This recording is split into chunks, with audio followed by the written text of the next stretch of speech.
Hey everyone and welcome. There is one thing that I like to do on my channel, and that's sharing the best dividend stocks that I can find. Today, we're gonna talk about two amazing dividend growth stocks that I think you're going to absolutely love. So let's not waste any time and jump right in. The first stock on my list is Innovative Industrial Properties, which trade under the symbol IIPR. You may have heard of them over the last couple of years because they were possibly the most hyped up rate on the US market. The funny thing here is that people were lining up to buy them when the price was almost $300, yet nobody wants to touch them now when they're trading at about $89. Personally, I think they're a very good bargain right now, and here is why. First of all, in case you're not familiar with Innovative Industrial Properties, they focus on the American cannabis sector. IIPR acquires, owns, and manages specialized properties which they lease to experienced state license operators for their regulated medical use cannabis facilities. It is a new, growing field in the US, and IIPR is a good way to bet on it.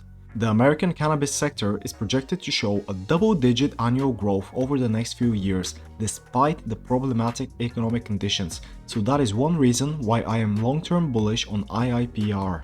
Second of all, IIPR is one of the REITs with the smallest debt-to-equity ratios on the market, with only $306 million of unsecured debt versus $2.6 billion in total gross assets. Since IIPR's debt does not mature until 2026, the company should be relatively protected from the recent hikes in interest rates. IIPR does have an investment-grade credit rating of BBB positive, which is not the best one, but it is okay for the rate market and the time being. The third reason why I am bullish on this dividend stock is that they have a very strong dividend yield. Very strong. They currently have a dividend yield of just under 8% compared to the 4.5% sector median. Their dividend is also expected to grow annually by 13.8% over the next couple of years, compared to the sector median of 4.1%, so it's not hard to see how much of a compounding power this dividend stock has. The best thing about this dividend is that it is sustainable, and this is my bullish reason number 4. Innovative Industrial Properties are expecting a 19% compounded annual growth in FFO over the next 2 years compared to the industry's 5%.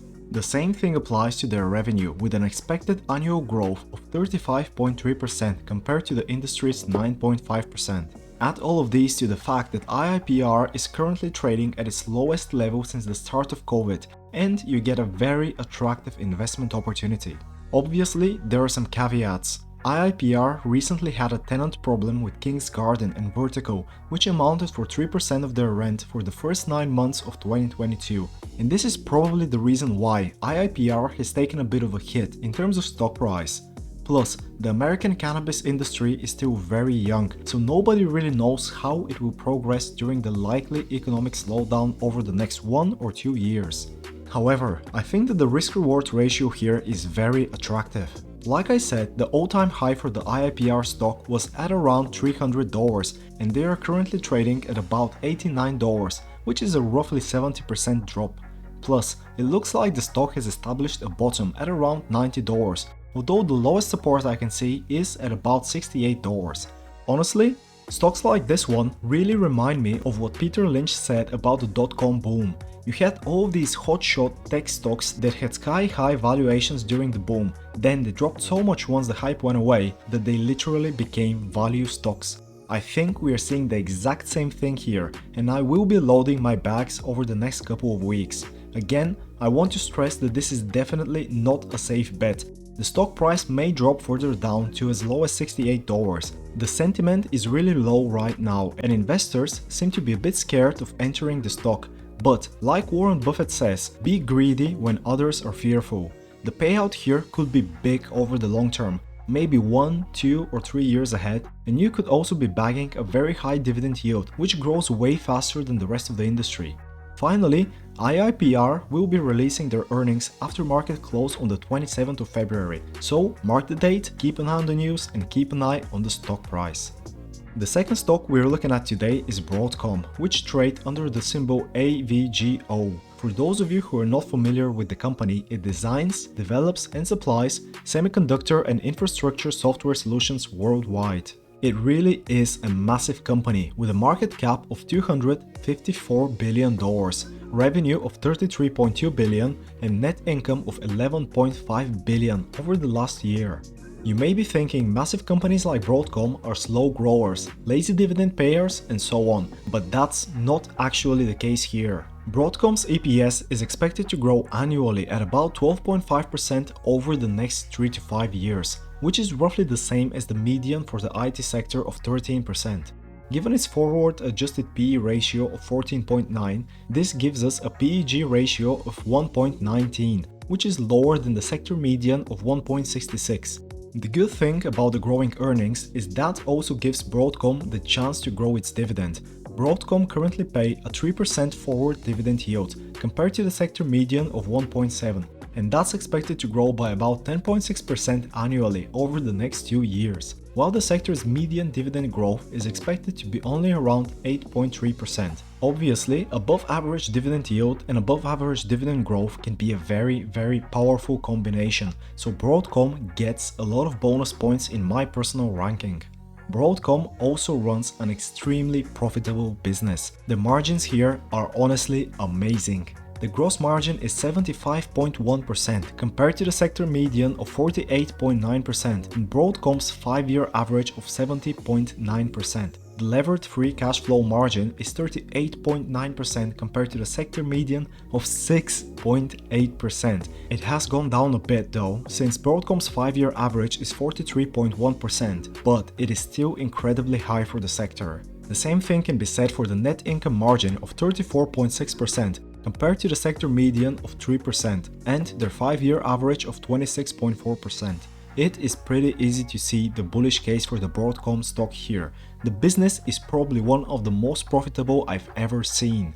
The cool thing about profitability is that it translates into dividend safety too. In 2022, Broadcom paid $7 billion in dividends on a levered free cash flow of $14 billion, which covers the dividend exactly twice. Broadcom is very healthy in terms of finances too. They have $12.4 billion in cash, which unfortunately does not cover their long-term debt of $39 billion, but does put them in a very safe position. For some reason, their credit rating is not amazing either. It is investment grade, but it is towards the lower end as it currently stands at BBB negative with a stable outlook. I am not sure what is the exact reasoning behind that, since their dividend payout ratio is only 44.9%, with the 5-year average being 46.8%. I guess it is higher than the sector median of 26.7%, but it is still sustainable.